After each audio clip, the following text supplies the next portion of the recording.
hadirat, kita lanjutkan pembahasan kita tentang bab fadli zuhdi fid dunya, tentang keutamaan zuhud terhadap dunia, wal hath ala taqallul minha, dan motivasi untuk bersedikit-sedikit dengan dunia, wa fadlil faqr, dan keutamaan kefakiran. Hadis berikutnya, wa an Abi Sa'id Al-Khudri radhiyallahu anhu, dari sahabat yang mulia Abu Sa'id Al-Khudri, semoga Allah meridainya, qala, beliau berkata, jalasa Rasulullah sallallahu alaihi wasallam alal mimbar. Rasulullah SAW duduk di atas mimbar, wa jalasna haulahu, dan kami pun duduk di sekeliling beliau.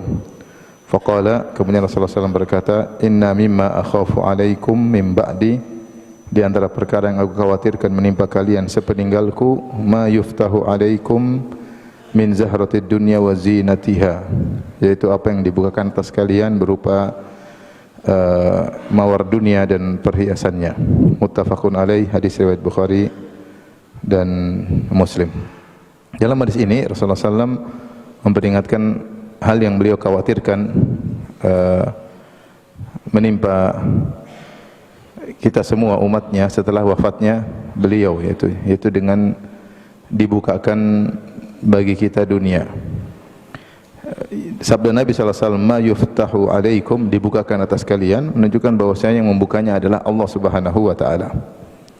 Sebagai isyarat bahwasanya jika seorang berhasil meraih dunia, maka dia jangan ujub, bahwasanya yang membukakan bagi dia adalah Allah Subhanahu wa taala.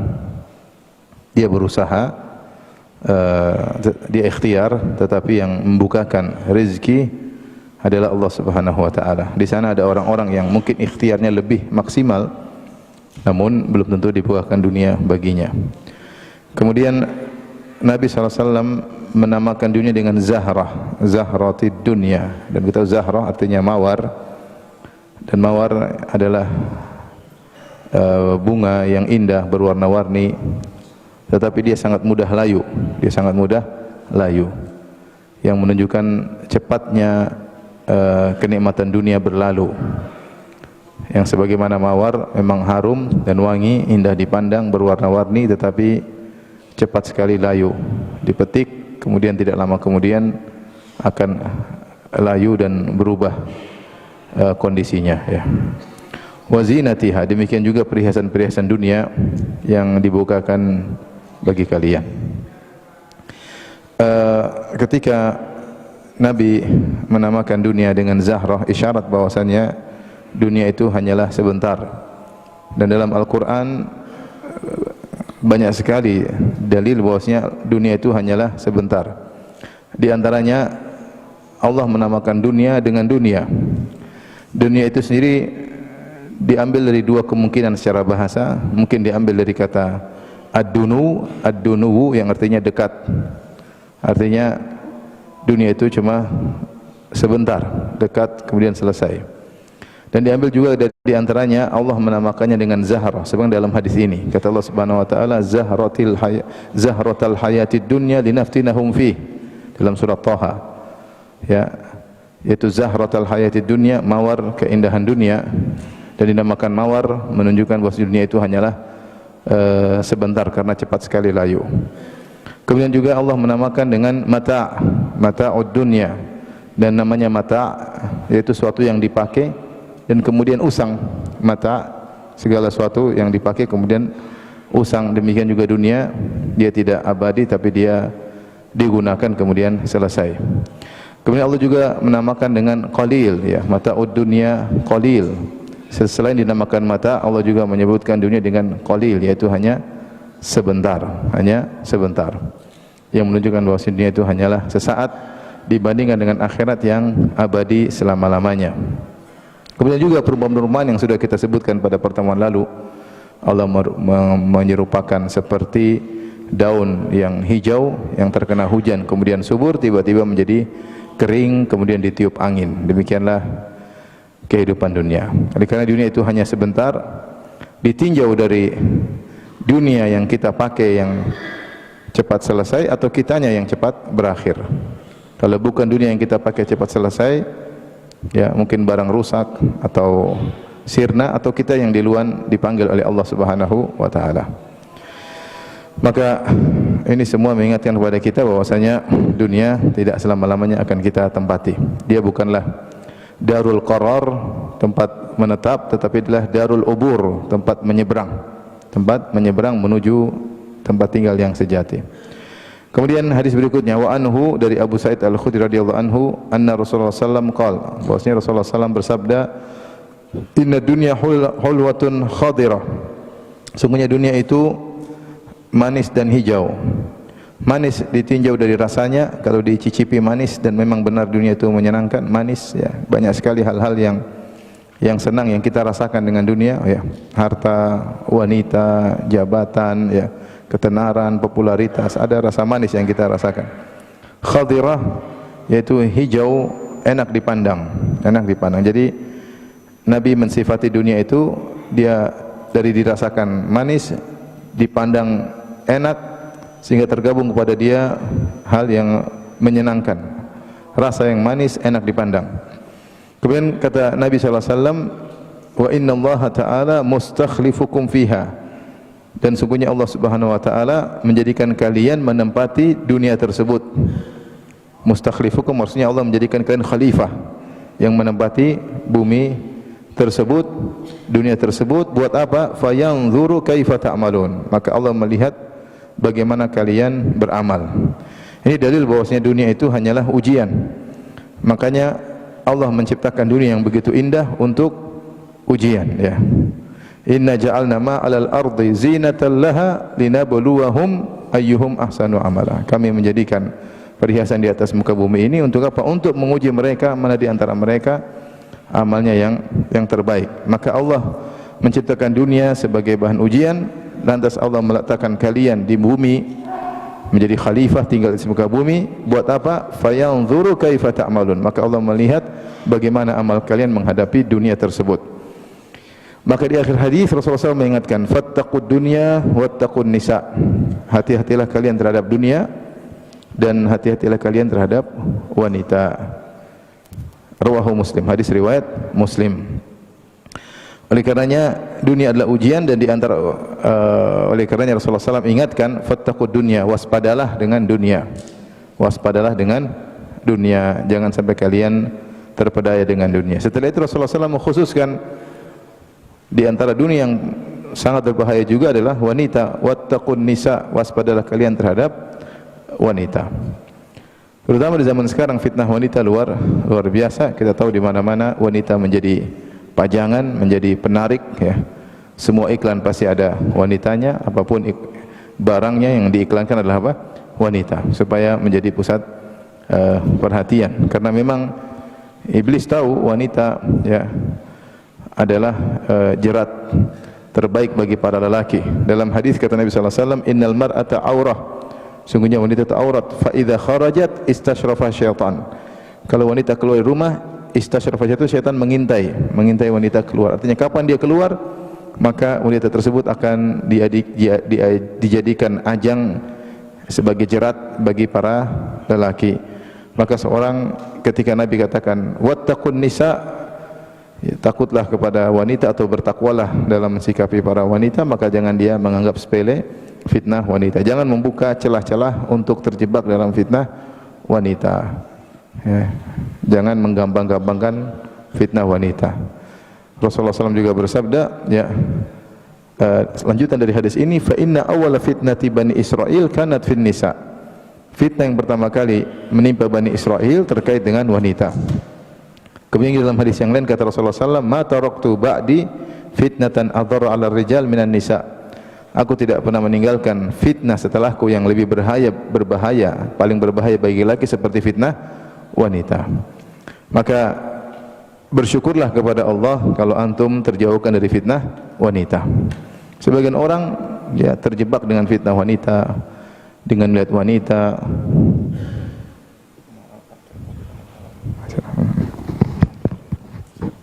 Assalamualaikum warahmatullahi wabarakatuh.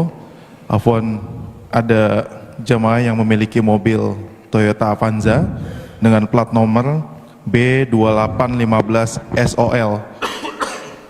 Sekali lagi, bagi jamaah yang memiliki mobil Toyota Avanza B2815 SOL dimohon untuk memindahkan kendaraannya karena mengganggu warga mau masuk. Demikian, Assalamualaikum warahmatullahi wabarakatuh. Waalaikumsalam warahmatullahi wabarakatuh. Kata Nabi sallallahu alaihi wasallam, "Ma taraktu ba'di fitnatan adhara 'ala rijal minan nisa." Aku tidak pernah meninggalkan fitnah yang paling berbahaya bagi laki seperti fitnah wanita. Maka kaum lelaki waspada. Antum yang selamat dari fitnah wanita banyak bersyukur kepada Allah Subhanahu wa taala.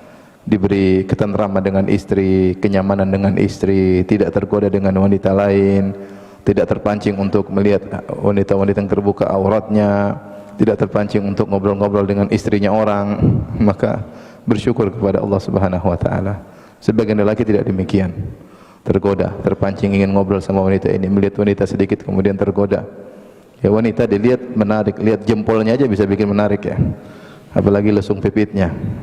Pipinya tanpa lesung aja bikin menarik, apalagi ada lesungnya ya. Dan macam-macam. Oleh karenanya siapa yang dipalingkan oleh Allah dari fitnah wanita, maka hendaknya dia bersyukur kepada Allah.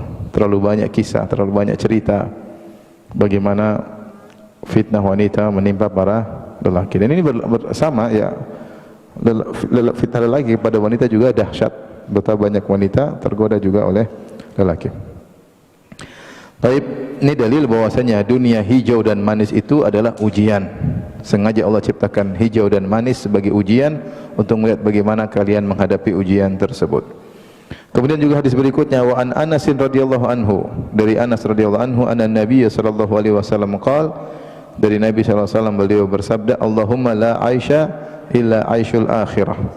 Ya Allah, tidak ada kehidupan yang sesungguhnya, kehidupan yang menyenangkan, kehidupan yang bahagia yang sungguhnya, tanpa ada kesedihan, tanpa ada kekhawatiran, kecuali kehidupan akhirat. Hadis riwayat Bukhari dan Muslim. Perkataan Nabi ini diucapkan oleh Nabi SAW ketika Nabi SAW sedang menggali parit Khandaq. Ketika itu Rasulullah SAW akan diserbu oleh Al-Ahzab. Al-Ahzab jamak dari Hizb, yaitu kumpulan orang-orang kafir. Dari kaum Quraisy ada sekitar 4.000 orang, dari kabilah Ghatafan ada 6.000 orang. Kemudian sebagian Yahudi ikut masuk dalam kelompok tersebut dari luar maupun dari dalam. Maka sampai berita kepada Nabi sallallahu alaihi wasallam, akhirnya Nabi sallallahu alaihi wasallam mengambil langkah yang realistis, tidak siap untuk menyerang karena jumlah kaum muslimin ketika itu cuma sekitar 2.000 orang pasukan. Maka secara kenyataan sulit berhadapan dengan 10.000. Maka Nabi SAW akhirnya mengambil langkah untuk bertahan, sebagaimana ide yang disampaikan oleh Salman Al-Farisi radhiyallahu anhu, kunna bi Faris idza husirna khandaqna. Kami dulu di Persia kalau dikepung maka kami bikin parit supaya musuh tidak bisa sampai kepada kami. Maka ide Salman pun dipakai oleh Nabi SAW. Maka Nabi SAW pun menggali parit dengan para sahabat dalam waktu yang singkat, mungkin seminggu. Mereka harus gali berapa kilo ya parit tersebut sehingga menutup areal utara kota Madinah, karena musuh hanya bisa masuk dari areal utara, sementara dari sebelah timur dan barat tidak bisa, karena di situ ada batu cadas yang ada Al-Harrah Syarqiyah dari yang timur sampai ketemu dengan kumpulan batu cadas sebelah barat Al-Harrah Al-Gharbiyah. Maka digalilah parit yang cukup jauh berkilo-kilo, mungkin sekitar 4 kilo, ada khilaf. Pendapat yang paling banyak sampai 12 kilo, tapi ada yang mengatakan cuma 4 kilo, 5 kilo, 6 kilo sekitar itu. Kemudian dengan lubang kira-kira panjang lubang 5 meter dengan dalam 5 meter. Kenapa demikian? Supaya kuda tidak bisa loncat. Disebutkan kuda Arab kalau lari dengan siap siaga bisa lewat 8 meter. Kuda Arab ya. Enggak tahu kalau kuda Jakarta. Tapi kalau kuda Arab, kalau dia ambil siap siaga dia bisa loncat 8 meter. Tapi secara umum 5 meter sudah sulit untuk dilewati. Maka digalilah Khandaq tersebut agar bisa menjadikan musuh tidak bisa melewati Khandaq tersebut. Kemudian bekas galiannya diletakkan sebelah sini supaya menjadi pertahanan bagi kaum muslimin. Meskipun akhirnya ada beberapa kuda yang sempat masuk. Tapi intinya ketika Rasulullah SAW menggali harus cepat. Karena dalam waktu sepekan musuh sudah bisa datang. Mereka butuh perjalanan dari Mekah menuju Madinah sepekan. Ya, butuh sepekan, kurang lebih. Sehingga penggalian harus cepat. Rasulullah SAW bagi berapa meter sekian orang, berapa meter sekian orang dari 2000 orang tersebut. Maka mereka pun menggali. Makan ketika itu para sahabat kelaparan. Situ musim dingin, kelaparan, kemudian tidak ada budak-budak yang dipekerjakan, sehingga mereka semua menggali dan Rasulullah SAW juga ikut menggali. Sampai para sahabat kelaparan, mereka mengikat perut mereka dengan batu, dan Nabi SAW juga mengikat perutnya dengan batu karena saking laparnya. Di tengah-tengah penggalian tersebut, Rasulullah SAW mengucapkan kata-kata ini, Allahumma la aisha illa aishul akhirah warhamil ansara wal muhajirah. Ya Allah, tidak ada kehidupan yang sesungguhnya kecuali kehidupan akhirat. Rahmatilah kaum ansar dan kaum muhajirin. Dan ini diucapkan oleh Nabi untuk menyemangati para sahabat bahwasanya apa yang kita rasakan dunia ini, kesulitan ini hanyalah sebentar. Karena sungguhnya kehidupan yang sungguhnya bukan ini, maka kita berusaha payah untuk meraih kehidupan yang sungguhnya itu kehidupan akhirat. Syekh Al-Utsaimin rahimahullah taala, Muhammad bin Shalih Al-Utsaimin menyatakan bahwasanya perkataan ini, Allahumma la aisha illa aishal akhirah, boleh diucapkan selain dalam kondisi Nabi sallallahu alaihi wasallam, artinya kondisi kita lagi sulit. Kalau kita lagi sulit, lagi banyak masalah, lagi berat, mungkin lagi kelaparan, kita bilang Allahumma la aisha illa aishal akhirat. Sungguhnya tidak ada kehidupan yang sungguhnya kecuali kehidupan akhirat. Ini kehidupan cuma sebentar, kelaparan cuma sebentar, keusahan hanya sebentar. Setelah itu kita akan berpindah pada kehidupan yang hakiki. Demikian juga kata Syekh Utsaimin, boleh diucapkan ketika kita terpukau melihat orang-orang yang memiliki harta yang banyak, atau kita sendiri memiliki harta yang banyak sehingga kita tidak lupa. Kalau kita lagi naik kendaraan mewah, kalau kita lagi menggunakan sesuatu yang mewah, kita bilang tidak ada kehidupan yang sungguhnya kecuali kehidupan apa? Akhirat. Apa yang kita miliki hanya sementara, setelah itu hisab. Yang kita miliki hanya sementara, setelah itu akan dihisab oleh Allah Subhanahu wa taala. Apa yang dimiliki oleh mereka yang mewah itu hanyalah sementara, setelah itu hanyalah hisab. Setelah itu hisab terhadap apa yang mereka miliki tersebut. Dengan demikian seorang menghibur dirinya dan dia ingat akan akhirat. Sebagaimana Nabi SAW menghibur para sahabat yang susah payah menggali khandak, parit dengan cepat, harus bersegera sebelum musuh datang, dengan berkata Allahumma la aisha illa aishul akhirah.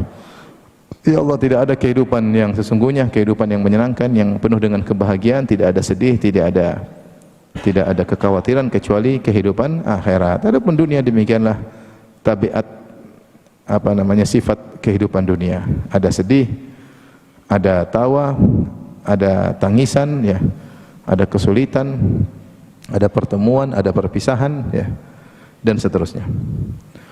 Baik, kita lanjutkan.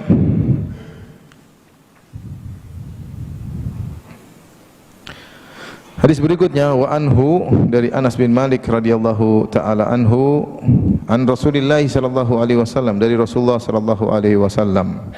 Beliau berkata, yatba'ul mayyita thalathatun, mayat itu diikuti oleh 3 perkara.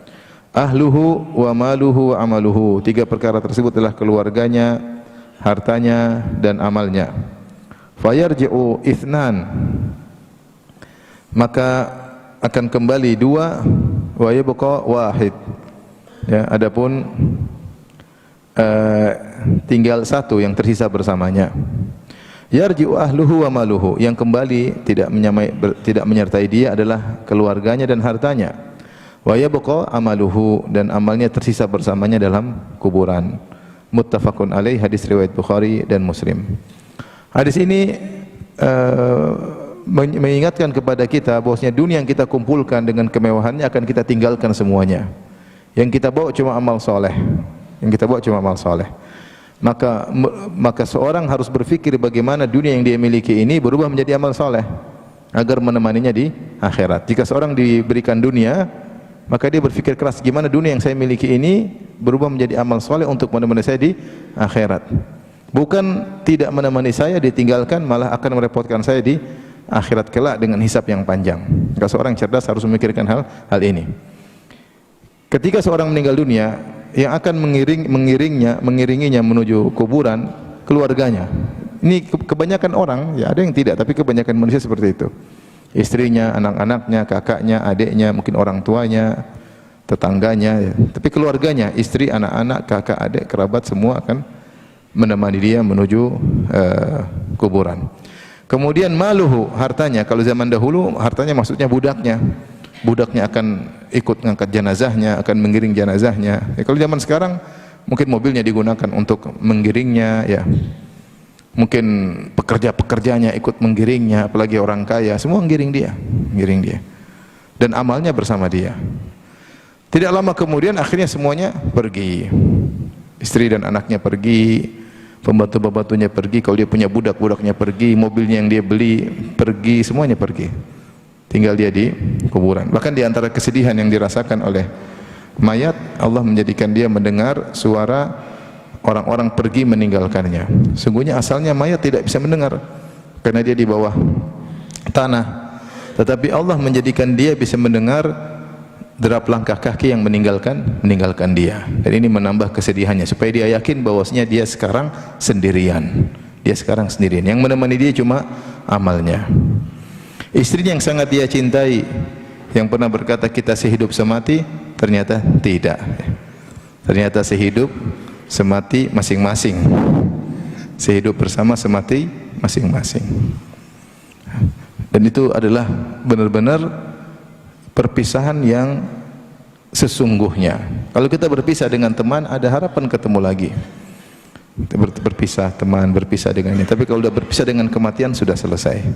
Ya. Wa dhanna annahu al-firaq. Kata Allah Subhanahu wa taala, maka dia yakin inilah perpisahan yang sesungguhnya. Biasanya orang berpisah meninggalkan kita, kali ini kita yang berpisah meninggalkan orang-orang. Semua orang yang kita cintai kita tinggalkan. Kemudian kita mendengar langkah kaki yang meninggalkan kita, istri kita, anak kita, teman-teman kita, maka kita pun sendirian. Yang tersisa adalah amal soleh atau amal buruk yang menemani seorang hamba. Dalam hadis disebutkan, maka ketika dia sudah dikubur, datanglah amalnya. Kalau dia di dunia melakukan kebaikan, maka datang seorang lelaki berwajah bercahaya, berwajah gembira, ya, menyenangkan untuk dilihat, kemudian harum aromanya. Maka dia berkata, man anta, siapa engkau? Ya, sungguhnya wajahmu membawa kegembiraan. Kata orang tersebut, ana amaluka soleh, aku adalah amal solehmu, yaitu amal soleh selama di dunia, berbakti kepada orang tua, bersedekah, membaca Al-Quran di siang hari dan di malam hari, bangun salat malam, menebarkan senyum karena Allah Subhanahu wa taala, tidak merendahkan orang lain. Berbagai macam amal soleh wujudkan dalam bentuk orang yang soleh yang menemaninya dalam alam barzah. Maka dia menjadi ada kebahagiaan yang dia rasakan. Tetapi sebaliknya, jika dia melakukan amal buruk, maka datang seorang laki dengan wajah yang buruk, yang mendatangkan keburukan, baunya sangat busuk. Maka dia bertanya, man anta, siapa engkau? Ana amaluka sayyi, aku adalah dosa-dosamu ketika di dunia. Ya, kesombongan, ya, pamerlah, merendahkan orang lain, durhaka kepada orang tua, malas beribadah, pelit dan macam-macam. Maka dia pun tersiksa dengan temannya yang buruk tersebut. Karenanya ikhwan dan akhwat yang dirahmati Allah Subhanahu wa taala, mumpung kita masih punya napas, mumpung kita masih punya kekuatan, kalau kita lagi malas-malas, ingat hadis ini. Saya meninggal, maka yang nemani saya cuma amal soleh. Anak istri nggak ada yang nemani. Setelah kita meninggal, anak istri belum tentu doain kita, belum tentu ingat kita. Kesibuk dengan kesibukannya masing-masing. Istri kita mungkin kawin lagi, Kalau masih cantik, sangat kemungkinan besar dia kawin lagi. Kalau udah kawin, sibuk dengan suaminya yang baru. Harta yang kita wariskan kepada dia, dia hadiahkan kepada suaminya yang baru. Anak-anak sibuk dengan keluarganya. Ya. Apalagi kalau yang meninggal perempuan. Kalau yang meninggal perempuan, suaminya kawin lagi. Jangankan meninggal, masih hidup aja udah kawin lagi. Oleh karenanya, subhanallah, kita akan sendirian, Ya, akan sendirian. Dan kita akan terlupakan, ya, kecuali orang-orang tulus yang mengingat kita. Oleh karenanya, persiapkan diri kita beramal soleh dengan sebaik-baiknya. Kita bersusah-susah, berpayah-payah. Setiap kepayahan, keletihan yang kita rasakan, kecapean, itu semua akan menjadi kebahagiaan. Saya ulangi, setiap keletihan yang kita rasakan, bangun malam, cari uang untuk anak istri kita niat karena Allah, kita sedekahkan, ya, kita bersabar, semua keletihan, kepayahan, capek, kita umroh, kita haji, kita puasa, semua itu akan menjadi kebahagiaan. Begitu kita masuk dalam barzah, kita dapatkan kehidupan baru yang penuh dengan kebahagiaan. Maka jangan bosan-bosan untuk bercapek-capek ria. Ini capek buat kenikmatan saya di akhirat, di alam barzah.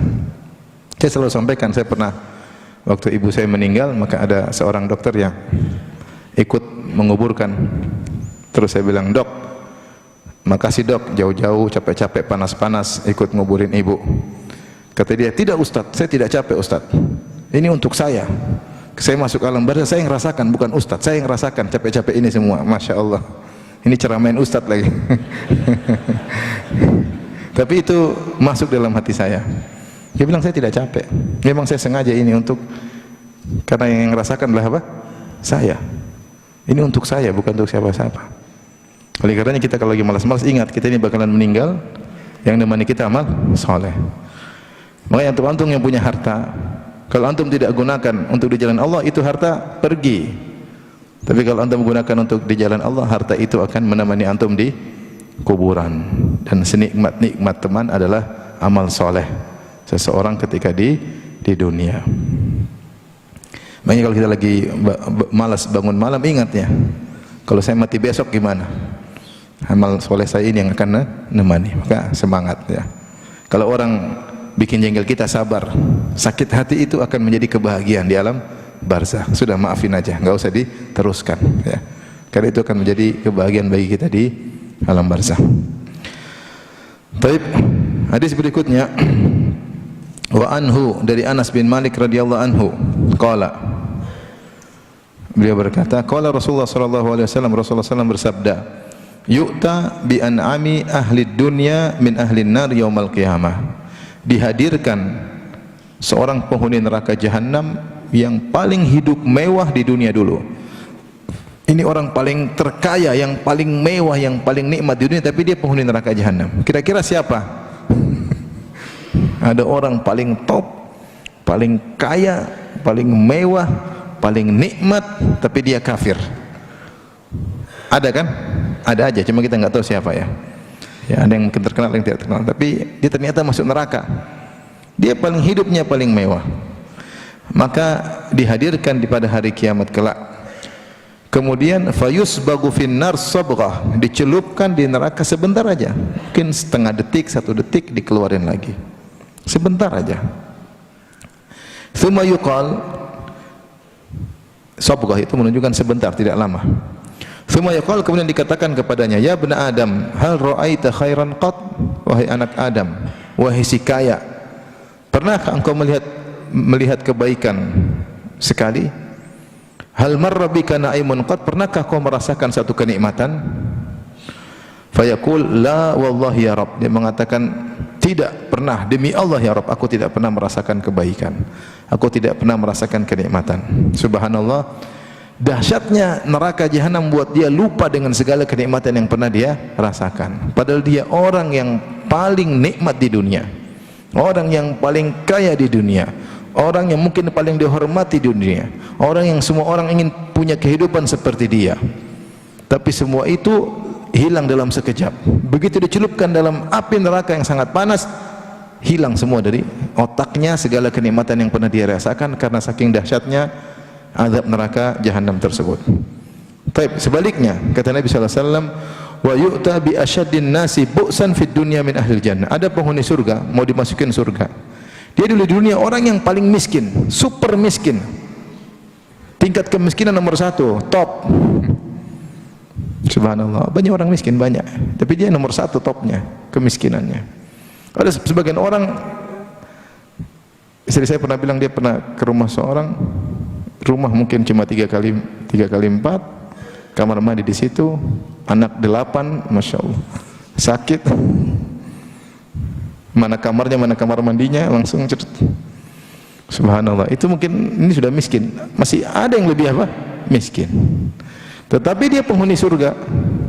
Artinya dia selalu mengalami penderitaan, mengalami kesulitan, dan paling susah di dunia. Ya, yu'ta bi asyaddin nasi bu'san fid dunya, dihadirkanlah seorang yang paling menderita di dunia, tapi dia penghuni surga. Fayusbagu sabghatan fil jannah, kemudian dicelupkan di surga sekejap saja, sebentar, 1 detik, setengah detik, dimasukin surga, kemudian dikeluarkan kembali. Fayuqalu lahu, maka ditanyakan kepadanya, ya ibn Adam, hal ra'aita bu'san qat, wahai anak Adam, pernahkah engkau menderita sekali? Hal marabika syiddatun qat, pernahkah kau merasakan kesulitan dalam kehidupan di dunia? Fayaqulu la wallah, kata dia, tidak pernah, demi Allah enggak pernah saya susah. Ya, subhanallah, dia mengatakan ma marrabi bu'sun qat, tidak ada pernah penderitaan yang aku alami. Wala ra'aitu syiddatan qat, mataku tidak pernah melihat kesulitan sama sekali. Kenapa? Karena begitu nikmat yang dia rasakan melupakan semua kesulitan yang pernah dia rasakan. Kenikmatan yang begitu dahsyat membuat dia lupa dengan segala kesulitan yang pernah dia rasakan. Oleh karenanya seorang tahu bahwasanya kenikmatan yang dia rasakan di dunia ini hanyalah semu. Kalau tidak dia gunakan untuk taat kepada Allah, maka kenikmatan yang sangat-sangat sementara akan berubah menjadi penderitaan yang sangat berat. Dan seorang jika dia merasa menderita di dunia, sakitlah, sulitlah, ya, kemudian berpindah dari satu kesulitan ke kesulitan, ini sementara, semuanya akan berubah menjadi kenikmatan yang abadi. Maka dia bersabar menghadapi suka duka, pelit dan pahitnya kehidupan ini, ya. Nah, dunia ini tidak ada yang manis melulu, ya. Siapa yang ketawa melulu? Enggak ada. Orang gila yang ketawa melulu. Siapa yang senang melulu? Enggak ada. Namanya hidup di dunia ini pasti ada tangisan, pasti ada tawa, pasti ada senang, pasti ada dukanya. Siapapun orangnya, mau orang paling kaya, mau orang terkenal, pejabat paling tinggi, dan siapapun orangnya, dia pasti mengalami suka dan duka. Baik, kita lanjutkan hadis berikutnya. Wa anil Mustawrid bin Shaddad radhiyallahu ta'ala anhu qala Rasulullah sallallahu alaihi wasallam, kata Nabi sallallahu alaihi wasallam, mad dunya fil akhirati illa mithlu ma yaj'alu ahadukum usbu'ahu fil yammi falyanzur bima yarji'. Tidaklah dunia dibandingkan dengan akhirat, dunia dibanding, kecuali seperti seorang di antara kalian memasukkan jarinya di laut, kemudian dia tarik lagi, maka dia lihat berapa sisa air di jarinya dibandingkan dengan lautan. Tentu sangat-sangat apa? Sedikit. Jadi air yang tersisa di jari itulah dunia, air yang tetap di lautan itulah akhirat. Ini perumpamaan agar seorang mudah membayangkan bahwasanya dunia ini sangat-sangat tidak ada nilainya dibandingkan dengan akhirat. Dunia yang kita kejar-kejar, yang kita capek-capek meraihnya, kalau ternyata kita lupa dengan akhirat, maka sungguh merugi, karena sangat-sangat sedikit. Seperti jari yang dicelupkan di lautan, dicabut maka tinggal sedikit air tersebut. Ini dalil bagaimana dunia itu kenikmatannya pertama hanya sedikit, ibarat air tersisa di jari. Itu pun kalau dibiarkan lama-lama akan hilang, kering, gitu tidak? Untuk angkat gini lama-lama kering enggak? Kering, hilang, selesai. Kemudian dia hanya terlokal di jari aja. Adapun akhirat seperti lautan yang kenikmatannya sangat banyak dan tanpa batas. Sangat banyak dan tanpa batas, lautan. Oleh karenanya seorang jika merenungkan akan hal ini, maka dia akan zuhud dengan dunia. Maka dia akan semangat untuk akhirat. Makanya setiap orang yang melakukan kemaksiatan disebut orang jahil. Setiap orang melakukan kemaksiatan disebut orang jahil. Kenapa? Karena dia jahil, dia mengutamakan kenikmatan sementara dengan menumbalkan kenikmatan yang banyak, sempurna dan abadi. Allah Subhanahu wa taala berfirman tentang Nabi Yusuf. Nabi Yusuf berkata, "Wa illa tasrif anni kaidahunna asbu ilaihinna wa akum minal jahilin." Ya Allah, jika kau tidak palingkan dariku rayuan para ibu-ibu tersebut, aku akan condong kepada mereka dan aku akan termasuk orang-orang jahil, yaitu aku terjebak dalam maksiat. Semua yang terjebak dalam maksiat jahil. Di antara sebab dikatakan jahil karena dia mendahulukan kenikmatan yang sangat sedikit seperti yang di jari dengan menumbalkan kenikmatan yang luar biasa seperti lautan. Bodoh atau tidak? Bodoh. Dan kita terkadang jadi orang bodoh. Demikian juga Allah mengatakan, innamat taubatu 'ala Allahi lil ladzina ya'maluna as-su'a bi jahalatin tsumma yatubuna min qarib. Sungguhnya orang-orang yang bertaubat, yaitu orang yang Allah terima taubatnya, adalah orang yang melakukan kemaksiatan dengan kebodohan. Yaitu setiap pelaku maksiat adalah orang bodoh. Maka jika kita ingin menuruti hawa nafsu kita, ingin melihat sesuatu yang haram, ingin mendengar sesuatu yang haram, kita ingin bodoh kamu, bodoh. Setiap yang haram yang kau lihat akan menumbalkan kenikmatan banyak yang harusnya kau dapatkan di akhirat kelak. Ibarat kau mengambil setetes air yang akan habis, akan kering, kemudian kau biarkan air yang begitu banyak sebanyak lautan. Dan ini benar. Bayangkan Nabi berkata, raqatul fajri khairu minad dunya wa fiha. 2 rakaat yang kau kerjakan ya sebelum salat subuh lebih baik daripada dunia dan seisinya.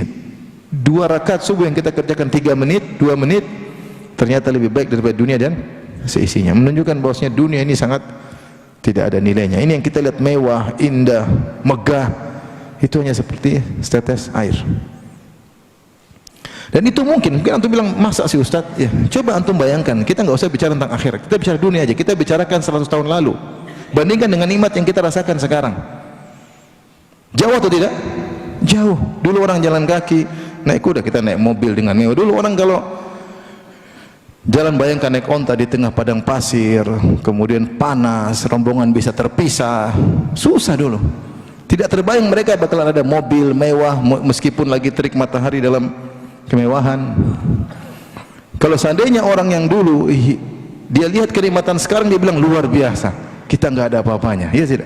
Ini kita berbicara, maksudnya itu sangat mungkin antara 100 tahun lalu dengan sekarang nikmat sudah sangat jauh. Saya pernah bikin ceramah, kebetulan saya waktu itu ke Paris, di depan kerajaannya Raja Louis. Ya. Mewah kerajaannya luar biasa. Louis keberapa saya nggak tahu. Tapi saya bilang lebih nikmat kita. Raja ini dulu dia tidak punya mobil, ya enggak? Dia enggak punya AC. Mungkin ada 8 orang kipasin tapi enggak enak. Lebih enak AC kita enggak?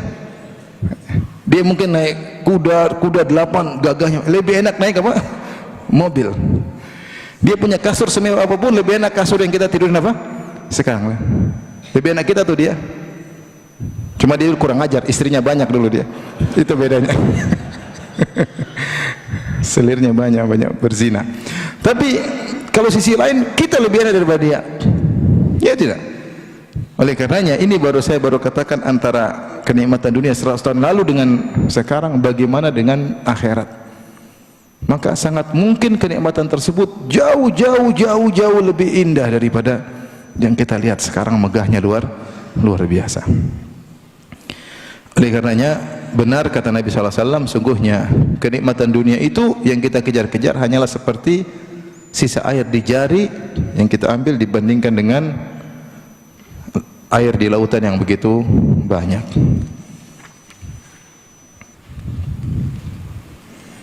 Baik, kita lanjutkan. Wa an Jabir radhiyallahu anhu anna Rasulullah sallallahu alaihi wasallam marra bis-suq wan nasu kana fataihi. Kata Nabi SAW, kata Jabir, Rasulullah SAW melewati suatu pasar sementara orang-orang sedang berada di sekeliling Nabi SAW. Famarra bijadyin asakin mayyit. Maka Rasul melewati anak kambing yang cacat, yang telinganya kecil, sudah jadi bangkai. Fatanawalahu fa akhadha bi udhunihi. Maka Rasulullah SAW memegang kambing tersebut, dipegang bagian telinganya yang cacat, yang kecil. Tsumma qala, Rasulullah mengatakan, ayyukum yuhibbu an yakuna hadza lahu bidirham. Siapa yang ingin beli kambing ini 1 dirham? 1 dirham cuma murah, 1 dirham. Faqalu, para sahabat berkata, ma nuhibbu annahu lana bi syai' wa ma nasna'u bihi. Gratis pun kami tidak mau ya Rasulullah. Bikin apa dengan kambing cacat seperti ini? Bangkai lagi. Tsumma qala atuhibbuna annahu lakum? Kalian mau kambing ini buat kalian? Qalu wallahi law kana hayyan kana aiban. Kalau dia masih hidup pun kambing yang ada aibnya, apalagi sudah jadi bangkai. Innahu asakkun, sementara karena dia apa? Karena dia cacat. Fa kaifa wa huwa mayyit, apalagi sudah jadi bangkai. Faqala, maka Rasulullah SAW berkata, fa wallahi, demi Allah, la dunya ahwanu 'ala Allah min hadza 'alaikum. Sungguhnya dunia itu lebih hina di sisi Allah daripada bangkai kambing ini di sisi kalian. Ya. Hadis riwayat Muslim, ya. Ini dalil bahwasanya dunia sangatlah rendah dan sangatlah hina di sisi Allah Subhanahu wa taala. Maka dalam hadis mungkin akan datang Rasulullah SAW mengatakan, "Lau kanatid dunya ta'dilu janaha ba'udatin ma saqa minha kafiran syarbata ma." Kata Nabi sallallahu alaihi wasallam, seandainya dunia itu senilai sayap seekor nyamuk, ya tentu Allah tidak akan memberikan minuman kepada orang kafir. Tetapi dunia itu lebih rendah daripada sayap seekor nyamuk, maka dunia itu Allah berikan kepada orang kafir. Seakan-akan Nabi berkata, dunia itu kalau berharga tidak bakalan Allah berikan kepada orang kafir. Namun karena dunia tidak berharga, maka Allah berikan juga kepada orang kafir, ya. Tentunya hadis-hadis seperti ini dibawakan maknanya oleh Ibn Rajab Al-Hambali, celaan terhadap dunia. Maksudnya dunia jika tidak membawa seorang kepada akhirat. Maksudnya apa? Dunia yang buat orang lalai dari apa? Akhirat. Adapun dunia yang dimanfaatkan untuk akhirat, maka dunia tersebut mulia. Dunia tersebut mulia. Maka seorang waspada kalau dia dibukakan dunia oleh Allah Subhanahu wa taala, maka jangan sampai dia terlalaikan. Karena kalau dia lalai pikir akhirat, sibuk dengan dunia, sungguhnya dunia itu sangat-sangat hina.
Kemudian Rasulullah berkata lagi, innal aktsarina humul aqalluna yaumal qiyamah. Sungguhnya orang yang punya harta banyak, mereka adalah orang yang sedikit pada hari kiamat kelak.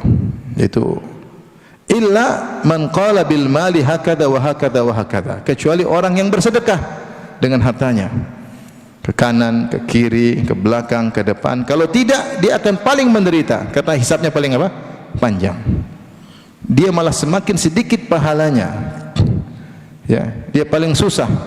Kenapa? Karena hartanya yang banyak. kecuali yang bersedekah. Wa qalilun mahum, kata Nabi, namun hanya sedikit yang seperti itu. Kebanyakan orang kalau punya harta banyak tidak bersedekah. Kalaupun bersedekah hanya persennya sedikit. Kalaupun sedekah persennya cuma sedikit. Ya kita kebanyakan seperti itu. Kita punya harta 100 juta, belum tentu kita sedekahkan 1 juta, belum tentu 1% belum tentu. Ya kalau zakat ya sudahlah, tapi sedekah sunnah belum tentu 1 juta, belum 1%. Sisanya hisab. Wa qalilun mahum, cuma sedikit yang rajin bersedekah. Tsumma qala li, kemudian beliau berkata, makanaka la tabrah hatta atiyaka. Tetap pada posisimu wahai Abu Dzar, jangan kau beranjak sampai aku mendatangimu. Tsumma talaqa fi sawadil lail hatta tawara. Kemudian Rasulullah SAW berjalan menuju kegelapan malam sampai akhirnya Rasulullah SAW pun menghilang dari penglihatan. Azan dulu.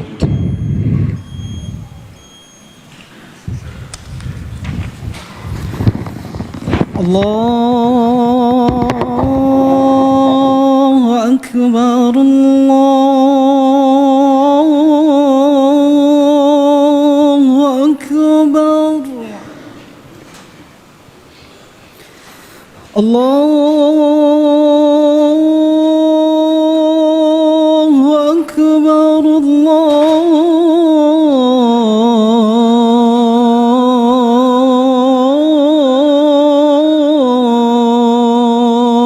Akbar.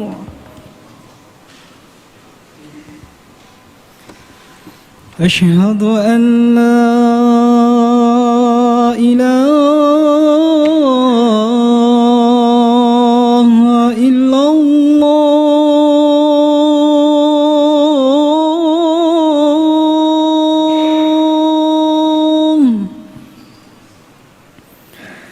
Asyhadu an la ilaha illallah.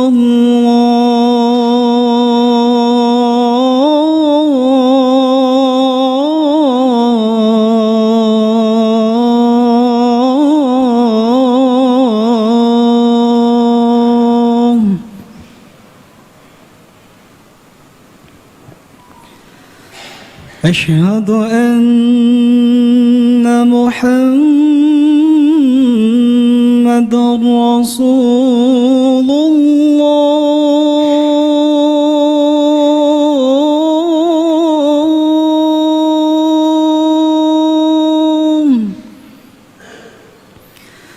Asyhadu anna Muhammadar Rasulullah.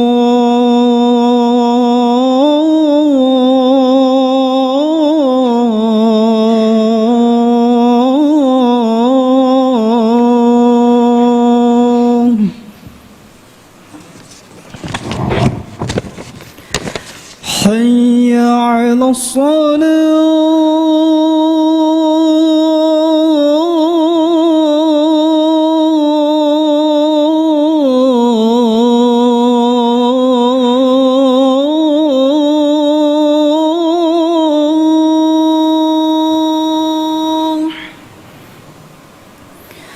Hayya 'alas salah.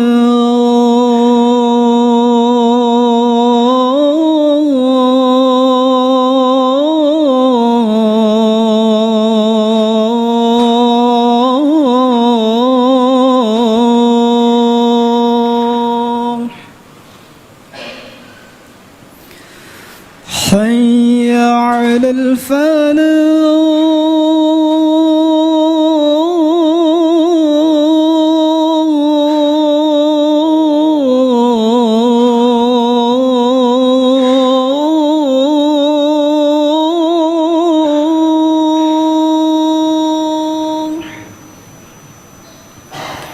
Hayya 'alal falah.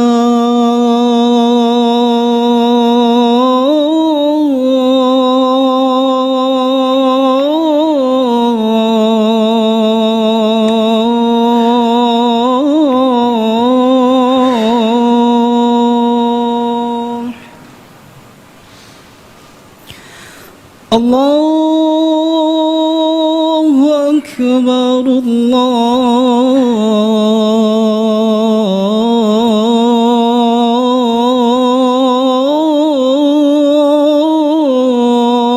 الله أكبر لا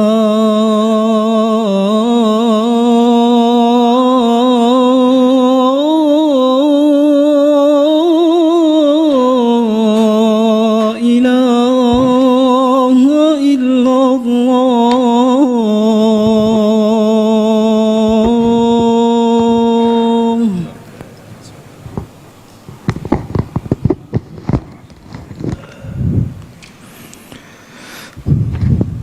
Baik, kita lanjutkan. Maka Rasulullah SAW berwasiat kepada Abu Dzar, tetap pada tempatmu sampai aku mendatangimu. Kemudian Rasulullah SAW masuk dalam kegelapan malam sampai tidak kelihatan. Kata Abu Dzar, fasami'tu sautan, tiba-tiba aku mendengar suara, qad irtafa, suara yang keras. Fatakhawaftu an yakuna ahadun arada lin Nabi sallallahu alaihi wasallam. Aku khawatir ada orang mengganggu Nabi sallallahu alaihi wasallam. Fa aradtu an atiyahu, maka aku ingin pergi menuju Nabi, khawatir ada yang mengganggu Nabi. Fa dzakartu qaulahu, namun aku ingat sabda Nabi, la tabrah hatta atiyaka, jangan kau pergi kemana-mana sampai aku yang datang kembali menemuimu. Falam abrah hatta atani, maka aku pun tidak beranjak sampai Nabi pun mendatangiku. Fakultu laqad sami'tu sautan takhawaftu minhu, ya Rasul, aku mendengar suara aku khawatir keburukan menimbamu. Fadzakartu lahu, ya aku pun sebutkan kepada Nabi tentang apa yang aku dengar. Faqala wa hal sami'tahu, apakah kau mendengar suara tersebut? Qultu na'am, kataku iya. Qala Rasulullah SAW berkata, dzaka Jibrilu atani, tadi Jibril mendatangiku alaihi salam. Faqala man mata min ummatika la yusyriku billahi syai'an dakhala al-jannah, siapa yang meninggal dari umatmu tidak berbuat syirik sama sekali kepada Allah, maka dia masuk surga. Aku berkata, wa in zana wa in saraq, ya Rasulullah, kalau dia tidak syirik kemudian dia berzina, dia mencuri, masuk surga? Kata Rasulullah SAW, wa in zana wa in saraq, meskipun dia berzina, meskipun dia mencuri. Abu Dzar ulangi lagi, wa in zana wa in saraq, meskipun berzina dan mencuri. Kata Nabi, wa in zana wa in saraq, meskipun mencuri, berzina, tidak berbuat syirik sama sekali, masuk surga. Abu Dzar ulangi lagi, wa in zana wa in saraq. Kata Nabi, wa in zana wa in saraq ala raqbi unufi Abi Dzar, meskipun Abu Dzar tidak senang. Maksudnya ala raqbi unufi, meskipun kau tidak senang tetap masuk apa? Surga. Taib. Hadis ini menjelaskan bahwasanya Nabi SAW adalah orang yang tidak ada hasratnya kepada dunia.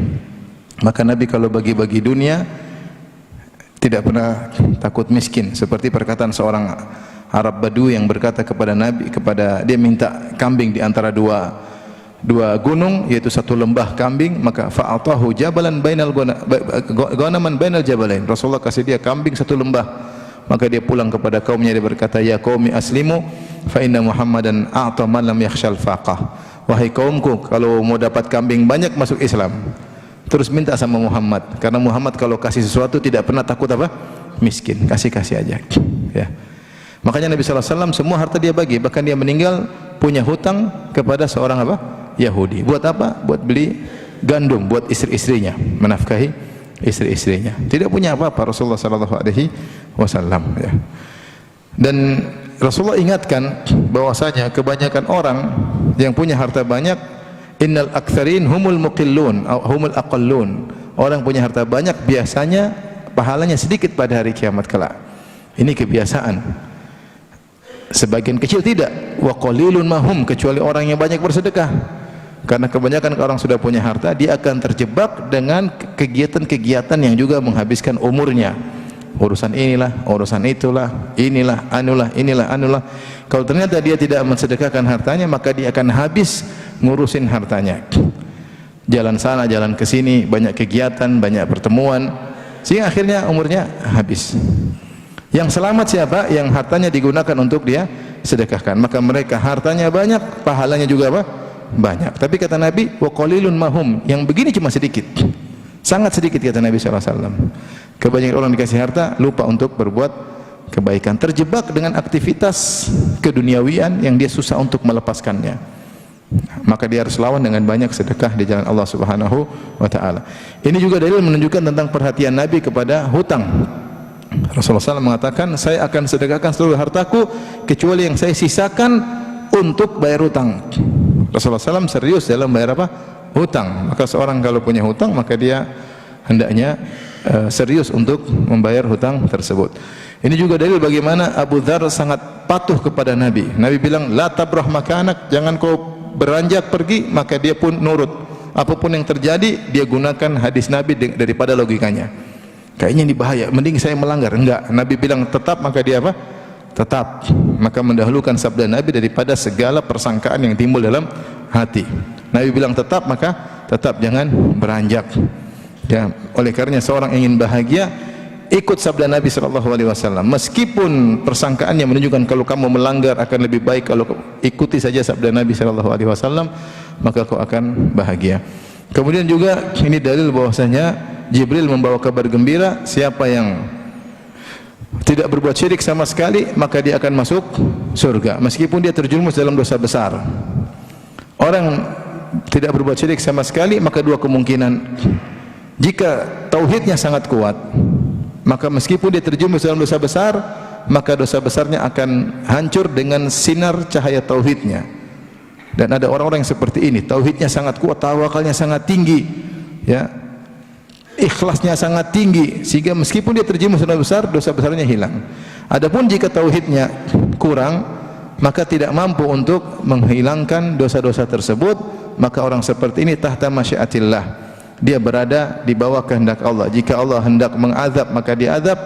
Jika Allah hendak mengampuni, maka mengampuni. Maka seorang berusaha untuk semakin memurnikan tauhidnya. Dia tidak bersandar kecuali kepada Allah, tidak berharap kecuali kepada Allah, ya, bertawakal hanya kepada Allah, tidak mengharap pujian dan sanjungan kecuali dari Allah Subhanahu wa taala, maka dia akan mendapatkan surga Allah meskipun dia terjerumus dalam dosa, akan diampuni oleh Allah Subhanahu wa taala.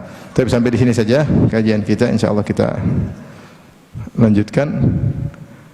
Demikian, wabillahi taufiq wal hidayah. Assalamualaikum warahmatullahi wabarakatuh.